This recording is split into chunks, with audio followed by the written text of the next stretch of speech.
Get in the cart. Right at us. The best in the business, Roger Cleveland. Can't wait to get back to Chicago in this one. This is Party of Four, a Mistwood Golf Club podcast. I'll be honest, I'm kind of in a celebratory mood. My picks for the Masters Why is that? didn't win, but I did beat you when it comes to picks. Yeah, mine were pretty bad. Two guys made the cut, right? Did I get a cut made with John Rahm? Yeah, Rahm. Okay, so I got a cut made with John Rahm. I got a cut made with Sepp Straka. I mean, if we're lowering the bar here, that's 2 out of 3. Xander Schauffele was going to be everyone's pick. He didn't make the cut, right? Ben Hutchison and Andy Michelson here with the Party of Four podcast. Yes, let's get right into those picks. So we'll talk about the cut. That's fine. My 2 main picks were Colin Morikawa and Will Zalatoris. They finished 5 and 6. Pretty good. My long shot, which we said was 151, odds at least, was Varner, and he finished 23rd. Yours was Sepp Straka, as you mentioned. He finished 30th. Again, respectable, especially with a long shot. Our old guy picks, neither of them made the cut, which we kind of expected. We were hoping they'd have that old guy magic. Yep. But I had Stuart Sink. I had Vijay Singh. And my pick did better there as well.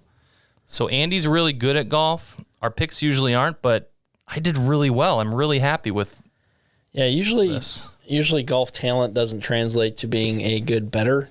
That was kind of more of betting with the heart more than anything else. And did you see already that Jon Rahm is the favorite for the PGA, not Scheffler? That's fine. Well, I think, okay, all right, this is where there has to be a bit of we messed up. We didn't say Scottie Scheffler's name one time during the podcast because I think that would have been the easy pick. Like, he's playing really well. Only golfer to play this well in recent history, on the same trending. Yeah, you picked the number 1 player in the world who's won 3 times in the last few weeks. People are like, pass, we'll move on to Joe Rogan's podcast. Maybe they'll get more listens on ours that you mention the name. It'll pick up in the stream. Yes, and perfect. That's what I'm trying to blow do. Up. Right. There you go. So that's the thing, though. It's like it would have been the sexy pick, the good pick, just the conservative pick, because you're like, well, he's been playing really good golf. So I didn't want to do it. I probably will never do it. I didn't see it going into it, but obviously absolutely dominated. I just didn't see it. That's all that was. I mean, the Masters, they talk about past record and the fact that you have to have played there before and really have kind of that scar tissue over the last few years, figure out how to play there and play it right. I mean, if you would have given me heads up Rory versus Scheffler, and Rory happened to finish second, give me Rory versus Scheffler at the start of the week, I'm taking Rory every day of the week because he's played there at least 10 times, right? So it's like they always talk about that. There's a proven model behind it, and Scheffler just kind of appears out of nowhere and goes, hi, I'm going to dominate for the entire week. How much fun was it to watch him, though? Oh, it was awesome. It was cool. The moment I saw it, like right before he actually hit that putt on 18, all of the blood went out of his face. He went, holy crap, I just won the Masters. Before he even hit the putt. And then it got a little tense there after the third putt because this caddy kind of walks in and you could tell he kind of looks him right in the eyes and is like, dude, can we just get this thing done? Because what you're doing right now, it's not really working out with what we're trying to do here.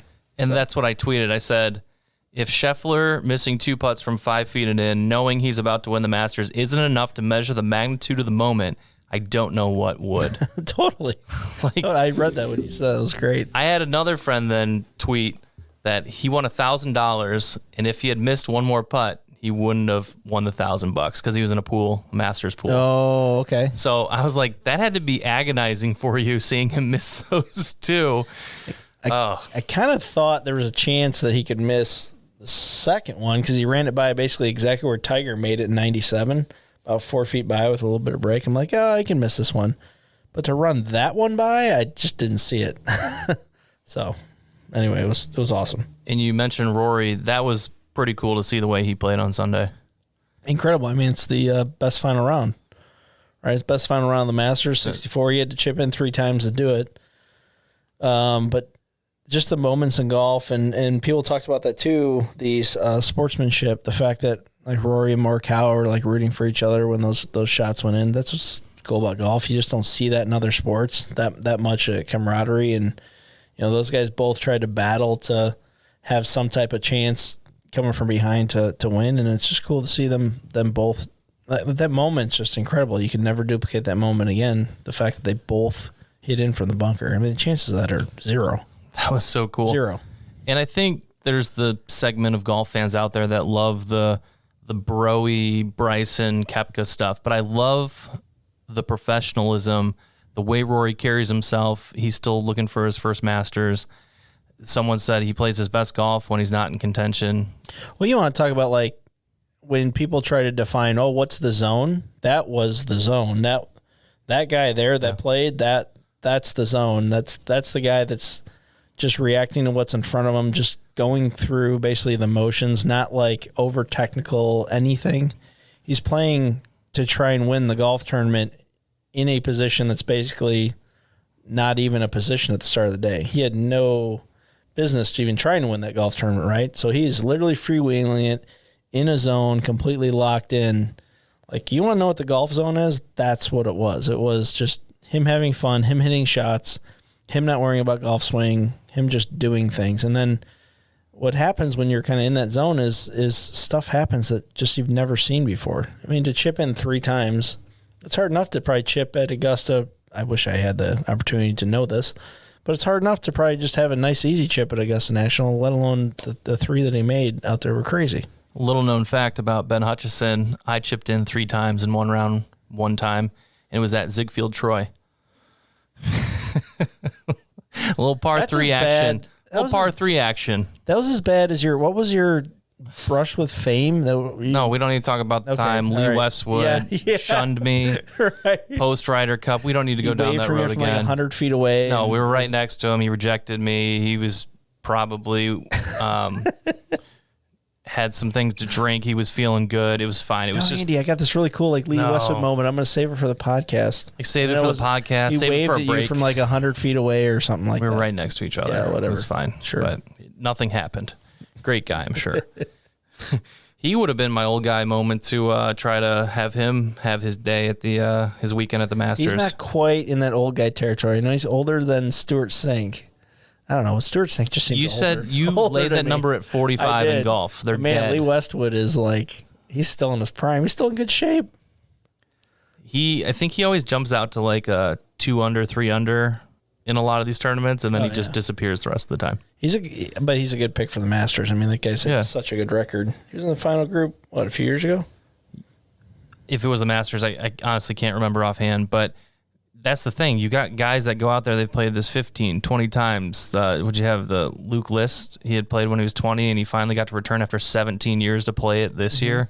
It's crazy because as a golfer, you've golfed a lot of courses, repeatedly, or gone back to them. How do you approach that? Because, I mean, Augusta National is Augusta National, but are you looking at the way you've done shots in the past? Well, it's a fine line. It's a line that you have to fight. You can look back and go, man, I have this great success here. I was just talking about this with our high school kids last week. The PGA Professional Championship last year was at Port St. Lucie PGA Golf Club, where I'd shot 18 under 7 years ago now, to win the PGA Citizens Championship. And all I had to do was shoot 2 under last year. So you take 18 under, and all I had to do at the end of the day was shoot 2 under. And I did everything wrong. I thought about my success in the past there. I thought it would be kind of a cakewalk. I just lowered my expectations of the fact that I don't have to shoot 18 under, but it should be pretty easy enough to be able to squeak in. And I obviously didn't make it through the second cut. So it's like getting that. So that's the bad part, right? But then there's the good part. You know where to hit it. You know where to miss it. You know where certain shots need to be. That's the good stuff. And so Scheffler's mindset is the mindset of somebody that's going to be successful on the same course multiple times. He is talking about, approaching each shot in a singular fashion. We've talked about this before. Approaching each shot in a singular fashion, the knowledge that you have about the golf course should actually empower you, not hurt you or hinder you in the fact that you did it before. So it should be easy to do it this time. That's a lot of the time in golf. Expectations get in the way. You're better off just kind of making things very, very simple. Very, very simple in golf. Focus on where you want to hit the shot and how you want the swing to feel. Well, let's move right into later in the week. You are going down to Austin to play in the PGA Professional Championship. Frank Hohenadel, head pro here at Mistwood, also qualifying for that. How excited are you? Super excited. Yeah, I felt like last year. So last year was my first one that I actually played in. I qualified for the original Barton Creek one 2 years ago, but we didn't get played because of COVID. And I'm just excited because of some of the things that I did wrong last year. I feel like I can make right this year, as far as my preparation, as far as my nerves, as far as my expectations, things like that. It's like all the mistakes that I made last year, I feel like I can learn from this year and go in with a very open mind and not have a big level of expectations. I can just kind of go in and, if I play my game, I should be kind of in the mix. And that's literally how I feel. It's like I'm going to be very, very focused on how to hit my shots and where. And, the fact that we were able to go down with some members and go play it a couple months back, I think is going to help a lot, just to know where to hit it and everything else. So I'm looking at it in a very different way than I looked at last year. Last year, I kind of went into it, not cocky, but just thinking like, oh, well, I only have to shoot this number to probably get in, and I'll be able to do that on those golf courses. And again, that was one of those things where expectations got in the way of what the actual reality was. I'll speak for Frank. I think Frank's game's in a good spot too. He's been working on a short game over the winter that's gotten a lot better. And, we've talked about it before. He's one of those guys that, man, he just hits it so good. And if he gets going, nothing kind of can stand in his way. So I think we both have a pretty good shot if we just kind of stay level and keep our expectations, where they need to be. And it's hard not to do that, right? I don't know what that feeling's going to feel like if I have a shot on the last day to make the PGA Championship, but I want to be there. Like, I want to be in that spot. That's just kind of I think an athletic, athlete's mentality, right? You want to be there. You want to be given the chance to do that. Because I know that if I'm given the chance to do that, success or failure, I'll learn from it. And that's just where I want to be. It's one of those special opportunities for the top 20 in this tournament to play alongside those you see at the Masters. Totally. Yeah. It's crazy. And you're playing in a major. It's not like you're, getting invited to the old, Greater Milwaukee Open. You're playing in a PGA Championship with a chance to realistically string 2 days together and make a cut, and not that it's going to be something that necessarily changes your life to the fact that you're going to instantly be good enough to play on the PGA Tour with the guys on the PGA Tour, but it's just fun to be given that chance, right? It's like a fantasy camp for guys like us, right? I have no thoughts that I am as good as any tour player, not on the worst tour that I'm as good as any tour player, but it's fun to at least compete. We can compete. We got a puncher's chance for a few days. It'd just be fun to be in that mix. I think I would secure a trip, hopefully, to Tulsa as well. Yeah, you'd be. If that happens. Come on. Someone has to come document it somehow, one way or another. We have to have it documented in some fashion. The Mistwood Media Group has to be there. I'm sure all the. I might need a caddy. You're right. I'll just pull out the phone and here I'm getting some shots, guys. It's for the old TikTok. Selfie. Yeah. No, that'd be crazy. I mean, we'd obviously be extremely proud to see that happen. And I mean, for you guys as golfers, it's kind of the peak, the pinnacle of what you could do as a club pro. Yeah, and it's just fun too to have the opportunity with to do it with Frank this year too, and the last few years to be able to do it. I mean, just having somebody to compete against even on our own grounds is fun. It's just really cool to be able to share that. We talk about that a lot, the way you guys all support each other, similar to what you talk about with Morikawa and Rory, but sometimes push each other up too. Yeah, I mean, we're sometimes screw each other up. We sometimes give bad lessons to each other. You give a bad tip and it Yeah. doesn't work out. Wow, what are you doing there, man? That looks terrible. I don't know if I can believe you. All right, so if you are in the top 20, either way, they're going to play the PGA Championship, and we'll close talking about, again, Jon Rahm opening up at 11-1 odds. Scheffler and Rory McIlroy, 12-1. Morikawa and Justin Thomas, who had a decent Masters, 14-1. So What's Scheffler? 12-1. So they said yesterday he won the Big 12 championships there. Oh, I didn't know that. I didn't know that either. I was like, dang, that's pretty interesting. Because again, like you were saying, if his mind processes it right, then a win's a win. Like you draw on that. He's a young guy. It's not like he's trying to remember a win from 25 years ago. That was Big 12 championships would have been within the last 10 years. So like to have that feeling and know what you needed to do in order to get it done. Obviously, he's got a lot more talent, a lot more tools in the toolbox, but the feeling of coming down to the end and winning a golf tournament is basically the same whether you're playing in some podunk event or the biggest event in your life.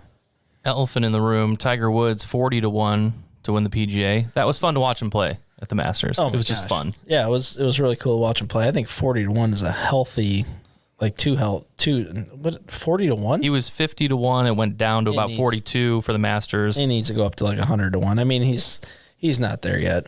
I mean, that was a great round. He's had those spurts before. Remember at the Hero World Challenge, what was that? Like after one of those back surgeries 5-6 years ago? Out of nowhere, shot 65 first round. Like he'll do that. He'll do those type of things that like get you, oh my gosh, it's Tiger's back. And then he shot like 80 the next day or whatever. But I think he was so geared up. He had so much energy literally just to get into the tournament and get going and wanting to play so bad that I think he would tell you there was an adrenaline crash at some point. Well, and seeing him hobble off the interviews and stuff, how much do you think he was hiding that throughout the rounds? I think the point's been made about his leg that actually, yeah, it's going to improve a little bit more from here, but this is what it's going to be. I mean, if he's hobbling, he's hobbling. I mean, he can't really do much more damage. I think there's still some concern probably about his back. I mean, if you think about when his crash was, he crashed at the time where he was just freshly off another back surgery, was obviously pretty heavily medicated. And I think I think the back would be still the issue as we move forward. It sounds like, he's okay with the rods and the screws and whatever the heck is in his leg still. And he said, that's fine. That's only going to get stronger, and he's only going to get that to heal more and more and more. It's probably the back. Just good to see him. Glad he's there. Oh yeah. I mean, our expectations, I think, are way too high for someone. He's 46 years old, and he's obviously it's old man. Kind of had the heck beat out of him with different situations. He's dead to us, right? In the golf world. He's dead to Andy, old man, 45 and older. 45. Oh man, brought that up the other day, and Frank goes, "You're only a few years from that." And I'm like, "Oh crap, you're right. I should probably reassess that." Well, we will continue to move forward here at Mistwood. We're excited because we're back. We're doing fittings here. We're doing lessons. We're doing junior clinics and everything else. It's a good time to be at Mistwood Golf Club. Yes, sir. Yeah, we're back and better than ever. And we actually had a 7-degree day today. That was awesome. It was really cool. And the best part is we've got the scheduled podcast now, so we're kind of hitting these every couple weeks so far. We're doing good. Pretty good so far. We're doing good like so 2 far. for 2. Yeah, we'll try to get back here in a couple weeks. We'll see what's going on, see if we can find a guest or two. And just want to thank everyone for listening, and we will see all of you next time. See you, Andy. See you. Get in the cart. Right at us. The best in the business, Roger Cleveland. Can't wait to get back to Chicago in this one. This is Party of Four, a Mistwood Golf Club podcast.